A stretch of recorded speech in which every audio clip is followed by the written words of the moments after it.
Hello అందరికీ, welcome to my channel Jhansi natural blogs. చూసారు కదండి, ఇక్కడ నేను పచ్చిమిరపకాయలు కట్ చేస్తున్నాను మా చెట్టు నుంచి. ఇలా మా ఇంటి పక్కన కొంచెం ప్లేస్ ఉంటే అక్కడ వేసామండి మిరపకాయ మొక్కలు, ఇంకా వంకాయ మొక్కలు కూడా వేసాము. మిరపకాయ మొక్కలు వచ్చేసినాయండి, కాస్తున్నాయి. రెండు చెట్లు కాస్తున్నాయండి బాగా. చూడండి, నేను ఈరోజు పచ్చడి చేద్దామని చెప్పేసి మిరపకాయలు తుంపుతున్నాను, చెట్ల నుంచి కట్ చేస్తున్నాను. అసలు వీటికి ఏ మందులు కానీ ఏమీ వేయలేదండి, చక్కగా కాస్తున్నాయి. 2 చెట్లు కాస్తున్నాయండి బాగా. సరే అని చెప్పేసి పచ్చడి కోసం తెంపాను. చూసారు కదా ఎన్ని కాయలు వచ్చినాయో. ఇవి 2 చెట్లు కాయలండి. వీటితో నేను ఈరోజు దొండకాయ రోటి పచ్చడి చేయాలనుకుంటున్నాను. చూస్తున్నారు కదండి, ఇక్కడ దొండకాయలు నేను ముందుగానే కట్ చేసి ఉంచుకున్నాను. అండ్ ఇంకా పచ్చిమిరపకాయలు పచ్చడి కోసం. అండ్ ఇంకా ఇవి చూసారు కదా వేరుశనగ పప్పులు మంచిగా ఫ్రై చేసుకోవాలండి. ఇవి దొండకాయ పచ్చడిలో వేస్తామండి వేరుశనగపప్పుల్ని. మళ్ళీ ఎక్కువ వేసినా కానీ వేరుశనగపప్పుల టేస్టే వస్తుందండి, చట్నీ బాగోదు. అందుకని దాన్ని కొంచెం తగ్గించుకొని తక్కువగా వేసుకోవాలి వేరుశనగపప్పులు, అప్పుడు టేస్ట్ బాగుంటుందండి.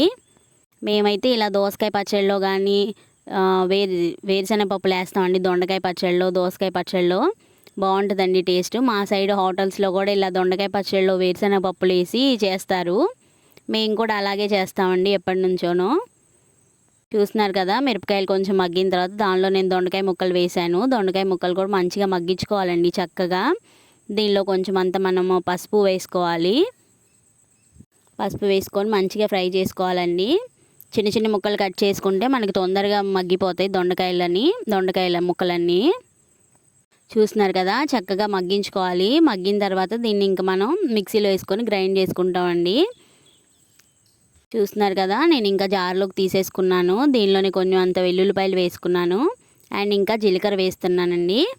జీలకర్ర వేసి వెల్లుల్లిపాయలు వేసాను. చెప్పాను కదండి ముందుగానే, మేము చింతపండు ఇలా గుజ్జు తీసుకొని ఒక బాక్స్లో స్టోర్ చేసుకుంటామని చెప్పేసి. ఆ చింతపండు గుజ్జు అనేది నేను 1 స్పూన్ వేస్తున్నానండి దొండకాయ పచ్చడిలోకి. చింతపండు గుజ్జు వేసుకొని మంచిగా గ్రైండ్ చేసుకోవాలండి. బాగా మెత్తగా కాకుండా నార్మల్గా కచ్చాపచ్చాగా ఉంచుకుంటే బాగుంటుందండి టేస్ట్గా. మనం రోట్లో నూరినట్టు. చూసారు కదండి, ఇక్కడ నేను ఉప్పు వేయడం మర్చిపోయాను. ఆ ఉప్పు వేసి మళ్ళీ మిక్స్ చేశానండి.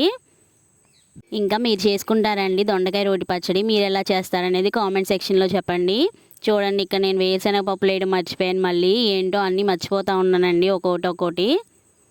ఇందాక ఉప్పు మర్చిపోయాను, మళ్ళీ వేరుశనగ పప్పులు మర్చిపోయాను కదండి. అన్నీ వేసేసి మంచిగా గ్రైండ్ చేసుకున్నాను. తిరగమాత వేసుకున్నామండి తర్వాత పచ్చడిని. చూసారు కదా, ఇంకా మేము రైస్ వండుకుంటున్నాను. కుక్కర్లో రైస్ పెట్టేశానండి, లంచ్ టైం అవుతుందని చెప్పేసి. ఈరోజు ఇడ్లీ వేసామండి, పిండి అయిపోయిందని చెప్పేసి రేపటి కోసం దోశలకి పప్పు నానబెడుతున్నాను. చూసారు కదండి, బియ్యం ఇంకా మినపగుళ్ళు. దీనిలోనే మేము ఇంకా శనగపప్పు అండ్ కొంచెం అంత మెంతులు వేసుకుంటామండి.